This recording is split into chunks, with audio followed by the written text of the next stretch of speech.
Hello everyone. सो हमारी बहुत सारी क्लासेस हम लोग ऑलरेडी कर चुके हैं पीरियोडिक टेबल के ऊपर। तो आज जो सेशन होने वाला है वो बेसिकली आपका स्क्रीनिंग इफेक्ट के ऊपर होने वाला है। हम लोगों ने बहुत सारी चीज़ें ऑलरेडी कर ली थी, तो आज हम लोग क्या करेंगे, चलिए वही देखते हैं। देखिए यूट्यूब पर हमारी क्लासेस डेली हो रही हैं। अगर आपने नहीं देखी हैं तो प्लीज़ केमिस्ट्री डेली पर आप जाएं और वहाँ पर आप प्लेलिस्ट खोलें पीरियोडिक टेबल की, और वहाँ पर आपको पीरियोडिक टेबल से रिलेटेड सारी वीडियोस मिलेंगी। ठीक है, यूट्यूब पर हमारी क्लासेस होती है पीरियोडिक टेबल की। चलिए स्टार्ट करते हैं, क्योंकि हम लोगों ने पहले जो जो टॉपिक कवर कर लिए थे उनमें से पहला टॉपिक था हिस्ट्री ऑफ पीरियोडिक टेबल, जिसमें हमने सभी डॉबेराइनर से रिलेटेड, मैंडलीव से रिलेटेड, लोथर मेयर से रिलेटेड, ठीक है, न्यूलैंड से रिलेटेड बहुत सारी हिस्ट्री हम लोग ऑलरेडी पढ़ चुके हैं। पीरियड ब्लॉक ग्रुप हम लोग निकालना सीख चुके हैं।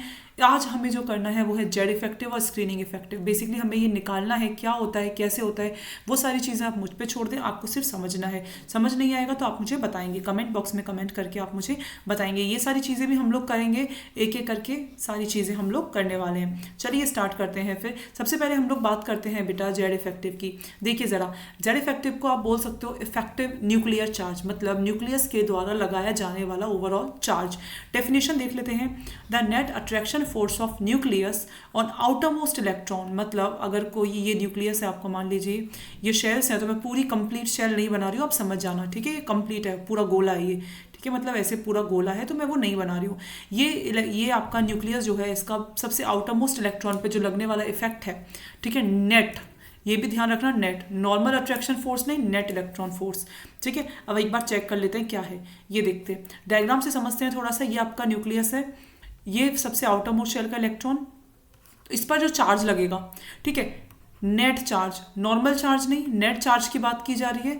नेट चार्ज जो लगेगा, क्योंकि आपको पता होगा यहाँ पर दो तरह के फोर्स काम कर रहे हैं। पहला फोर्स आपका अट्रैक्शन का फोर्स है। अट्रैक्शन का फोर्स कौन सा, न्यूक्लियस जो है वो आपके आउटर मोस्ट शेल के इलेक्ट्रॉनों पर अट्रैक्शन का फोर्स लगा रहा है, उसे खींचने की कोशिश कर रहा है, क्योंकि पॉजिटिव न्यूक्लियस पर चार्ज होता है और इलेक्ट्रॉनों पर नेगेटिव चार्ज होता है, तो वो इलेक्ट्रॉनों को खींचने की कोशिश कर रहा है, दैट इज अट्रैक्शन फोर्स। लेकिन यहाँ पर आपका एक रिपल्शन फोर्स भी काम कर रहा है। वो रिपल्शन फोर्स कौन सा है, जिसे आप स्क्रीनिंग इफेक्ट बोलते हो, या फिर आप बोल सकते हो शील्डिंग इफेक्ट, आप जैसे बोल सकते हो। बेसिकली क्या होता है बेटा, ये आउटर मोस्ट शेल के इलेक्ट्रॉनों पर जो अंदर वाले इलेक्ट्रॉन्स जो इफेक्ट लगाते हैं ना, मतलब जो रिपल्शन, क्योंकि भाई देखो ये भी नेगेटिव और ये वाला भी नेगेटिव, ये भी नेगेटिव, ये भी नेगेटिव, ये सब नेगेटिव है, तो ये जो नेगेटिव वाला, नेगेटिव को जो रिपेल करेगा वो भी तो फोर्स आएगा। तो attraction force minus repulsion force करने से जो निकलता है उसे बोलते हैं जेड इफेक्टिव। जो वैल्यू आती है, टोटल न्यूक्लियस ने इलेक्ट्रॉनों को खींचने के लिए कितना फोर्स लगाया, मान लीजिए 10 लगाया, और अंदर वाले जो इलेक्ट्रॉन्स उन्होंने आपस में रिपेल करने के लिए कितना फोर्स लगाया, मान लीजिए 5, तो टोटल जेड इफेक्ट कितना आया, 5। तो इस तरह से आपके जेड इफेक्टिव को कैलकुलेट किया जाता है, ठीक है। चलिए अब देखिए, experimentally it has been found that force between nucleus and outermost electron is less than calculated. अगर आप एक जनरल देखेंगे, अगर आप सिर्फ नॉर्मल चार्ज लेते कि मैम हम तो नॉर्मल चार्ज ले रहे हैं, ये टोटल जो अट्रैक्शन, हमने सिर्फ अट्रैक्शन फोर्स ही माना है कि न्यूक्लियस का अट्रैक्शन फोर्स लगता है बाहर के इलेक्ट्रॉनों के लिए, तो हमने कुछ कैलकुलेट किया वैल्यू, जैसे मान लीजिए कुछ कैलकुलेट की वैल्यू, लेकिन वो वैल्यू नहीं आ रही है, वो डिक्रीज आ रही है वैल्यू। तो वो डिक्रीज वैल्यू किस वजह से, क्योंकि यहाँ पर एक और फोर्स काम कर रहा है जिसे आप रिपल्शन फोर्स बोलते हो। यहाँ पर एक एक्स्ट्रा रिपल्शन फोर्स काम कर रहा है, जो कि टोटल जो फोर्स है उसको कम करने का काम करा। तो मैंने यहाँ पर जो बट लिखा है वो इसी रीजन से लिखा है कि आपने जो फोर्स निकाला कि न्यूक्लियस ने अट्रैक्शन फोर्स कितना लगाया, वो आपने जितना कैलकुलेट किया उससे भी कम निकला। रीजन क्या है, क्यों कम निकला, स्मॉलर कम क्यों निकला, बिकॉज ऑफ रिपल्शन फोर्स, या आप उसको बोल सकते हो स्क्रीनिंग इफेक्ट। स्क्रीनिंग इफेक्ट की वजह से वो कम निकला, क्योंकि अंदर वाले इलेक्ट्रॉन्स बाहर वाले इलेक्ट्रॉन्स पर थोड़ा सा एक्स्ट्रा इफेक्ट लगा रहे थे, रिपल्शन फोर्स, ठीक है। चलो वैसे तो मैंने बता ही दिया, तो मैं सोचने की जरूरत ही नहीं है, फिर भी सोच लो, ठीक है। चलिए स्टार्ट करते हैं आगे। देखो काफ़ी सोचने के बाद हमें ऐसा पता चलता है कि आंसर आएगा जेड इफेक्टिव, ठीक है। कैसे, ये देखिए, न्यूक्लियस जो इफेक्ट लगा रहा है वो लगा रहा है, इसके अलावा ये इलेक्ट्रॉन्स जो हैं वो भी तो कुछ फोर्स लगा रहे हैं आउटर मोस्ट शेल के इलेक्ट्रॉनों पर, ठीक है। अब देखिए एक्सप्लेनेशन देखिए और अच्छे से। There is attraction force between nucleus and outer most electron, जो हमने कैलकुलेट किया था, बिल्कुल, लेकिन साथ में आल्सो इसके साथ एक फोर्स और था जो हमने पहले कैलकुलेट नहीं किया था, पर हमें पता लगा है, कौन सा, रिपल्सिव फोर्स। हमें सिर्फ अट्रैक्शन फोर्स के बारे में पता था, हमें रिपल्सिव के बारे में कुछ पता ही नहीं था, हमें नॉलेज ही नहीं थी। अब पता लगा कि हाँ वहाँ पर एक रिपल्सिव फोर्स भी लगता है, जो इनर इलेक्ट्रॉन्स और आउटर इलेक्ट्रॉन्स के बीच में लगता है, क्योंकि दोनों के ऊपर कौन सा चार्ज होता है बेटा, नेगेटिव, और आपको पता होगा नेगेटिव नेगेटिव रिपेल करते हैं। सो नेट फोर्स जो कैलकुलेट किया जाएगा जाएगा वो किया जाएगा न्यूक्लियस और आउटरमोस्ट इलेक्ट्रॉनों के बीच। जैसा कि मैंने आपको बताया कि नेट फोर्स कैसे कैलकुलेट करोगे, अट्रैक्शन फोर्स जो न्यूक्लियस ने बाहर वाले इलेक्ट्रॉन पर लगाया, आउटरमोस्ट शेल के इलेक्ट्रॉनों पर जो इफेक्ट लगाया वो अट्रैक्शन फोर्स, और साथ में अंदर वाले इलेक्ट्रॉन्स ने आपस में जो रिपल्शन का फोर्स लगाया उसको दूर भगाने की कोशिश की, तो इसका जो नेट लगता है इसी के लिए बोला गया है। ठीक है, चलिए आगे देखिए। तो net force is equals to attractive force minus repulsive force. Attraction force कौन सा है? न्यूक्लियस का, साथ में किसका? इलेक्ट्रॉन का। और रिपल्सिव फोर्स कौन सा है? इलेक्ट्रॉन और इलेक्ट्रॉन का। ठीक है, चलिए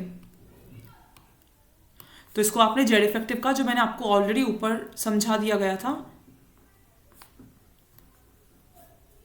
ये रहा जेड इफेक्टिव, जो मैं आपको ऑलरेडी समझा चुकी थी पहले ही, वो मैंने बाद में जाके आपको अब समझाया है। ठीक है, तो theoretical question on this topic now be very easily done, easily आप कर सकते हो। चलो अब सेकंड टाइप के क्वेश्चन हम लोग करने की कोशिश करते हैं, ये वाले प्रिंसिपल क्वांटम नंबर। ये ध्यान रखना कि जेड इफेक्टिव इन्वर्सली प्रोपोर्शनल होता है। जैसे जैसे मतलब अगर आपको पता होगा तो आप एक इस तरह से नहीं पढ़ते हो, आप लोग ऐसे पढ़ते हो कि मैम जैसे जैसे हम लोग टॉप टू बॉटम जाते हैं जेड इफेक्ट कम होता है, और उसका रीजन क्या है? एन की वैल्यू बढ़ती है। ओ मैंने जेड इफेक्ट इंक्रीज कर दिया है, रुको। जेड इफेक्ट क्या करता है? डिक्रीज करता है, क्योंकि एन की वैल्यू बढ़ती है। एन का मतलब प्रिंसिपल क्वांटम नंबर, अगर हो पता हो सेकंड पीरियड में एन की वैल्यू 2 होती है, थर्ड पीरियड में 3। तो जैसे आप लोग सेकंड पीरियड से थर्ड पीरियड में जाते हो तो आपका जो जेड इफेक्टिव है वो कम हो जाता है। क्यों? क्योंकि एन की वैल्यू बढ़ी तो जेड इफेक्टिव कम हुआ, तो ये रूल, तो ये इंपॉर्टेंट है। ठीक है, नेक्स्ट है सबशेल। एस का सबसे ज्यादा जेड इफेक्ट होता है, देन पी का, देन डी का, देन एफ का। अब मैं एक क्वेश्चन कराती हूँ, उससे सॉरी, इससे आपको समझ में आएगा। देखिए जरा, आपको जेड इफेक्ट कैलकुलेट करना है, कैसे करोगे? पहली चीज, अगर एन की वैल्यू ज्यादा तो जेड इफेक्ट कम, तो पहले उन चीजों को अलग कर दो जो इस तरह से है। देखो जरा मैम, यहाँ पर एन की वैल्यू में 1s है, 1 है, 2 है, ठीक है 2 ये रहा, उसके बाद है आपका 3 भी है, 4 भी है, 5 भी है और 6 भी है, सब कुछ है। तो n की वैल्यू से आप आंसर निकाल सकते हो। मैम सबसे पहले 1 वाले का सबसे ज्यादा होगा, तो 1 में कौन कौन है? सिर्फ 1s। 2 में कौन कौन है? मैम 2 में ओनली 2p है, ठीक है। 3 में कौन कौन है? मैम 3 में 3d है और ओनली 3d, डन। 4 में कौन है? मैम 4 में 4s भी है और 4 में 4p भी है, बस। अब 4s और 4p में हमें नहीं पता किसका ज़्यादा होगा, तो हमने 4s और 4p को एज इट इज़ लिख दिया, ठीक है। हमें नहीं पता किसका ज़्यादा है, हमने जस्ट एज इट इज़ लिख दिया है। निकालेंगे हम लोग किसका ज़्यादा होगा। उसके बाद 5 में कौन कौन है? मैम 5 में है आपका 5f भी है और 5d भी है, ठीक है। तो हम लोग लिख देते हैं, बाद में निकालेंगे किसका ज़्यादा होगा, मुझे भी नहीं पता। 6 में कौन है? मैम 6 में ओनली 6f है आपका। चलिए अब निकाल देते हैं। तो ये जो वैल्यूज़ है ना 4p और 5d में किसका ज़्यादा होगा? n की value left to right increase हो रही है तो जेड इफेक्ट कम होगा, तो इसका हमें ये वाला आंसर पता है। मैम ये तो हमारा आ गया किससे, जो आपने बताया कि n बढ़ेगा तो आपको जेड इफेक्ट कम होगा। तो ये वाली सीरीज तो हमने निपटा लिया इससे। लेकिन मैम अभी तो हमें इतने से काम नहीं चल रहा ना, हमें और करना है। और कैसे करोगे आप लोग वो देख लेते हैं। मैम ये वाला तो निकल गया रूल, सेकेंड रूल पे काम आता है। अब सेकेंड रूल कौन सा है? सब शेल।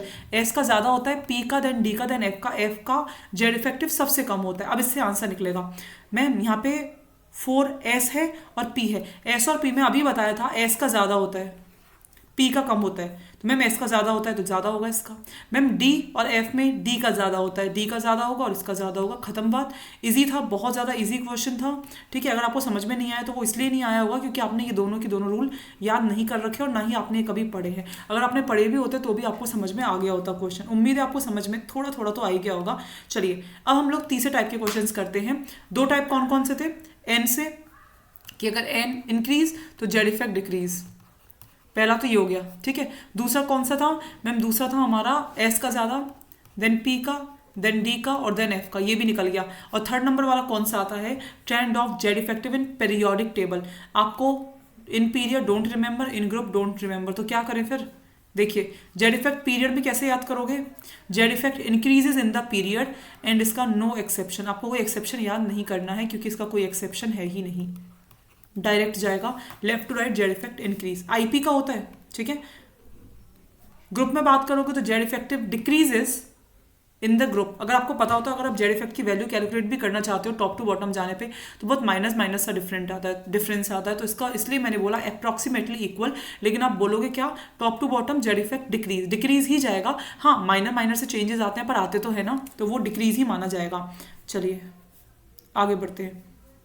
अब हम लोग बात करते हैं बेटा शील्डिंग इफेक्ट की।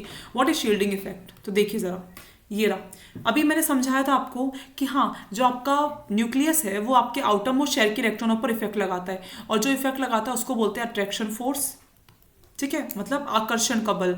लेकिन यहाँ पर एक रिपल्शन फोर्स भी लग रहा है, मतलब प्रतिकर्षण का बल भी लग रहा है। वो प्रतिकर्षण का बल कैसे लग रहा है बेटा? वो प्रतिकर्षण ऐसे है कि ये जो इलेक्ट्रॉन है, इलेक्ट्रॉन और इलेक्ट्रॉन आपस में प्रतिकर्षण कर रहे हैं, रिपल्शन कर रहे हैं।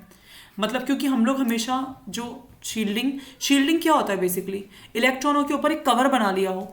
तो ये क्या है, ये जो बीच के इलेक्ट्रॉन्स है ये क्या कर रहे हैं बेसिकली मैम, ये जो बाहर वाला इलेक्ट्रॉन है, तो ये बीच वाले जो इलेक्ट्रॉन है ये बीच में आ गए हैं, और जो अंदर न्यूक्लियस है उससे इस इलेक्ट्रॉन को दूर कर रहे हैं। ये इलेक्ट्रॉनों को जो इफेक्ट मिल रहा था अट्रैक्शन फोर्स, उसको कम कर रहे हैं, क्योंकि ये तीनों के तीनों इलेक्ट्रॉन्स ये एक शील्ड की तरह काम कर रहे हैं, और ये शील्ड की तरह काम करने की वजह से इसको शील्डिंग इफेक्ट बोला गया। वरना हम लोग शील्डिंग क्यों बोलते हैं?